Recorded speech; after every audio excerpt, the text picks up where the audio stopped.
That's one of our favorite things in service is like, thinking about the fire of God. And are you on fire for the Lord? Fire!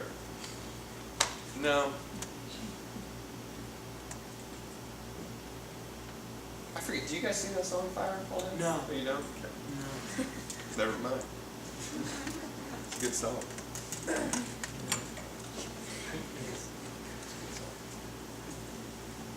Should probably be that song. We'll do it next 6. But there's no fire. He's not in the fire. He's not in the fire. You know how he shows up? In a whisper. Now you think, Lord God Almighty, wind, earthquake, fire. Like Power Rangers. Captain Planet.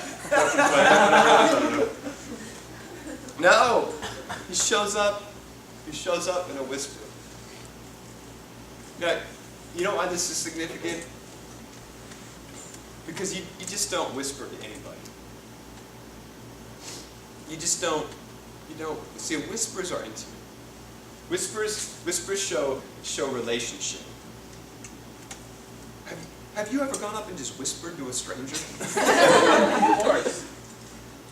What would you think if a stranger went up and whispered to you? Well, hello. Get away from me! Who the heck are, right? No, you whisper to those that you have a relationship with. You whisper to those, oftentimes, that you're intimate with. I will whisper to very few people. Very few people. Things that matter. I mean, I'll whisper to some because we do a lot of church stuff, so you're in the back and there's stuff going on, so you got to whisper like, hey, we need to put out some more chairs. That's different. That's like, okay. God isn't whispering, hey, you need to put out some more chairs. He's not doing that. He's talking to him about his future, about what's important to him. See, I only whisper like to those that I'm very intimate with, like my children. I'll whisper to Israel, hey, you're my favorite. So I got 3 kids. And then I'll whisper to Isla, hey, you're my favorite. And then I'll whisper to India, hey, I like you. I'll tell her she's my favorite as well. I'll whisper things like, I'll do little things like that. I'll whisper things to my wife like, never mind. You guys don't want to hear that. Yeah. Come take me a cup of coffee.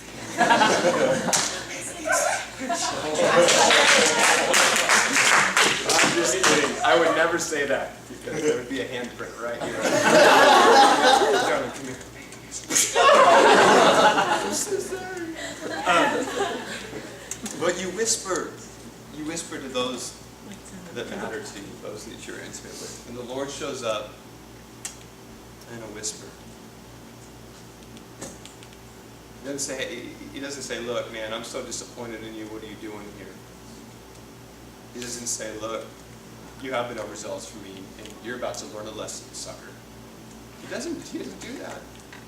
Instead, he shows up and gives him purpose. He shows up and reminds him that you're not supposed to be sitting here, discouraged, isolated, and inward focused. You've got work to do.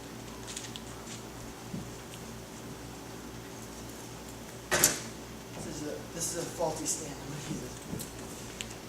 Jeff has to go. He's the pastor for the Edge, so he coordinates that venue. So he has to go finish up. So you guys are like, why is the good one leaving? You're stuck. Well, Daddy's I'll angry. just leave. A lot of you guys, how many of you guys are graduating in like a month? 2 weeks. 2 weeks? 3 weeks? Homie, that's coming in hot. That's coming in hot. I think that, to really quickly recap, in case you guys missed the crazy rap battle stomp out kind of a thing, the really quick story, Elijah is the last of God's prophets left. There's 450 pagan prophets. So Elijah goes, you know what, I'm going to show everyone around who the real God is. So they set up 2 different altars. One of them is for Baal to burn. Baal is actually the god of fire. So Elijah's like, I'm going to actually speak your God's language. Just have Baal, the god of fire, send a little bit of fire on your offering and burn it, and everyone will know that Baal's God. And when that doesn't work, I'm going to call down fire from Yahweh on my offering, and just to make it tricky, we're going to douse it in water first. And so the prophets of Baal pray and everything, nothing happens because Baal's not a real God. And then Elijah goes, now watch what my God can do. And it says that fire literally falls from heaven and consumes not just the sacrifice, but it drinks up all of the water in the moat that they made around it. They made it like this altar sat in water. It sat in it. It wasn't doused in it. It was like in a moat of it. And it says it literally, every last drop of it was gone. Okay? A cool thing is I went to Israel a few years ago, and this mountain, the natives that inhabited it after this period, because the Babylonians come in and just take over everything, but they renamed the spot the place of the burn spot. And that's because there's a big part of the grassland that's unusable because it's scorched earth. They're like, where did that come from? You read it, it's right here. It's on Mount Carmel, it's really cool. Mount Carmel is where this whole thing takes place. And then when you're sitting on top of Mount Carmel, and you look out over the valley right there, there's this little hill, like a little hill. And in Israel, something you need to understand is when I conquered your city, I never built a city beside it. I would level your city, and in doing such, it would make a base for my new city. So cities were built upwards.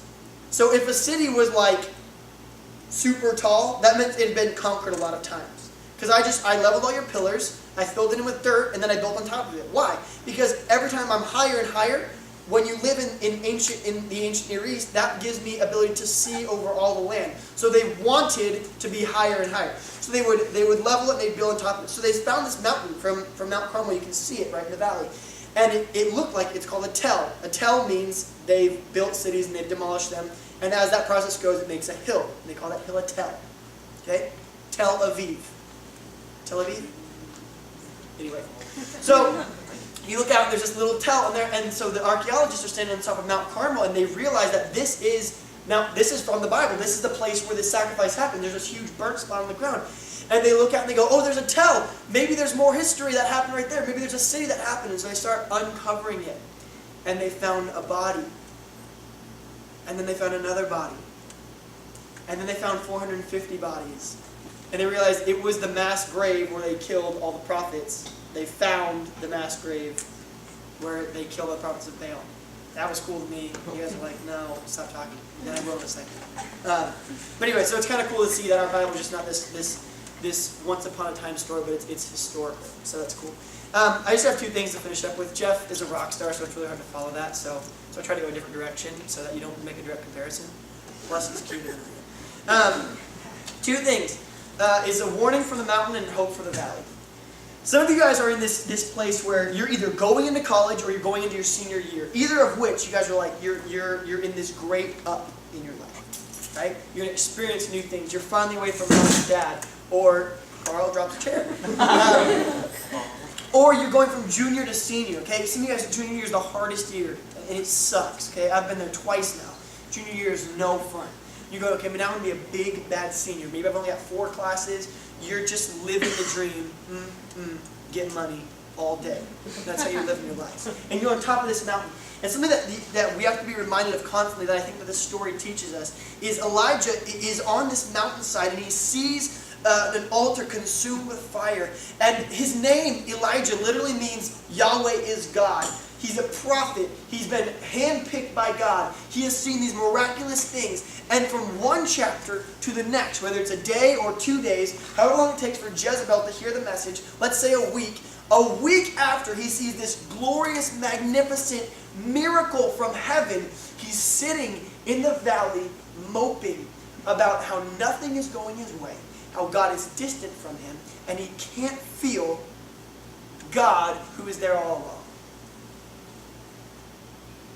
Something we need to understand from that is that we are never closer to defeat than right after our greatest victory. You are never closer to defeat than in the midst of your greatest victory.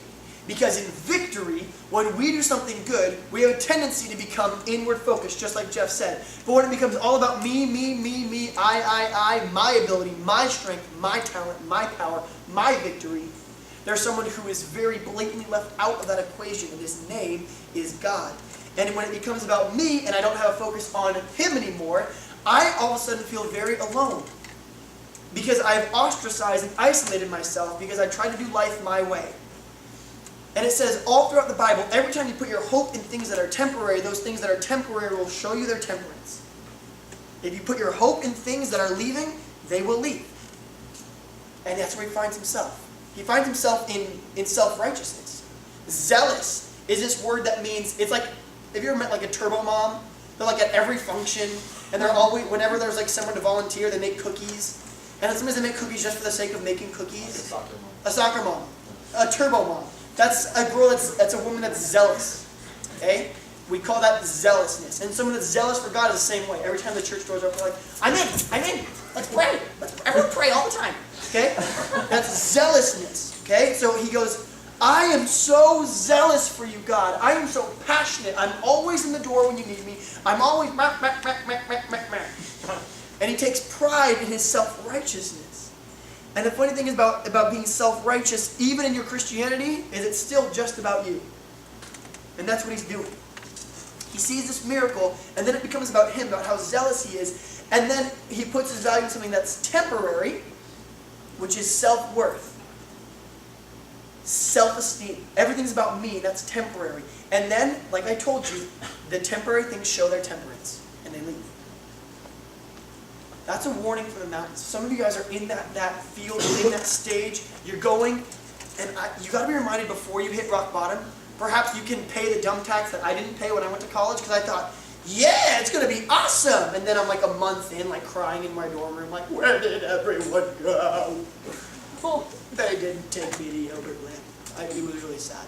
I don't want to talk about it. We ask this question a lot.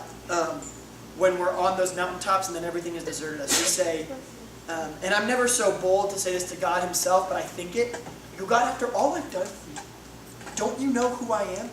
Don't you know what I've done? Every time I ask God, don't you know who I am, it's always because I've forgotten whose I am.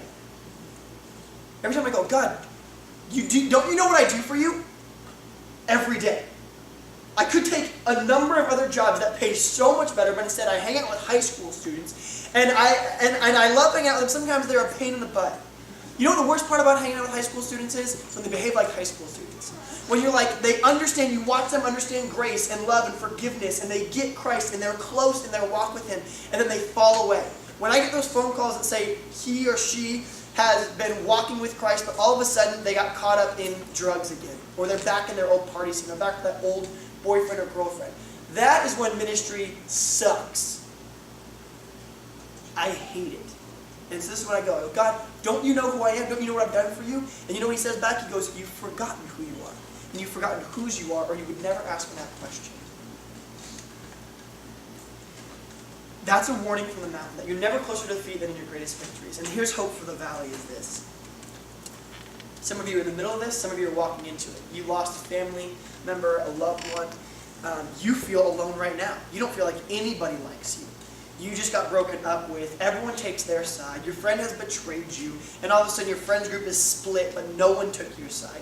And you feel very alone. And you're starting to ask questions like, don't you know who I am? Don't you know what I've done for you?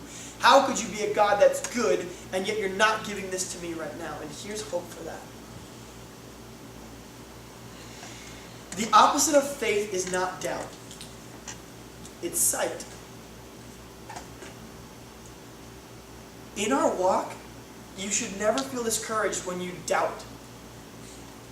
When you get discouraged in things. Because if discouragement or doubt disqualified us, you want to know who would be disqualified in their missionary work? Jesus. Because Jesus sits in the Garden of Gethsemane, bleeding drops of blood, and He goes, is there any way I cannot do this? God, I know that this was your plan from the beginning, but is there any way around this? And if that's not discouragement, then I don't know what it is. And He's not sinning, but in His mind He's going, God, please, is there some other way? But then He prays something very significant. He says these words, but not my will, but yours be done. And in our valleys, we always forget that last phrase. God, I know you invented everything, but I know how this should go. You say you know what's best for me, and I know you knit me together in my mother's womb, and you breathe breath into me, and you know everything about me, but based on my 24 years of experience, I think you should listen to me on this one. Not your will, but mine be done. When Jesus' example is not that you should never be discouraged, but in your discouragement, your last prayer should always be not my will, but yours be done. And then just like Elijah, you got to understand, Elijah has this mountaintop experience as he goes into the valley, talks about, don't you know who I am, becomes overzealous, gets discouraged, and then God picks him up and he says, you're not done yet. I still got plans for you. He uses discouraged people. He uses the brokenhearted to reach the brokenhearted. He uses rescue people to rescue people, save people to save people. And he picks him back up. And by the end of his life, Elijah is going to be taken up into heaven on chariots of fire. And so if you find yourself in the valley, you're not disqualified. If you find yourself in doubt, you're not disqualified. In fact, you're right on track. But the opposite of faith is sight, not doubt. How is it the opposite of faith? When you do what makes sense to you, what you can see, and what you perceive to be the best, that's called sight. That's based on your 17, 16, 17, 18 years of experience. You're going to do what you want to do. That's the opposite of faith. Doubt sometimes plays a key role in our faith walk. But it's all about trusting Him in the end. And then finally, you're never alone. Even when you feel alone, you're not alone. Ever. Romans 8:38.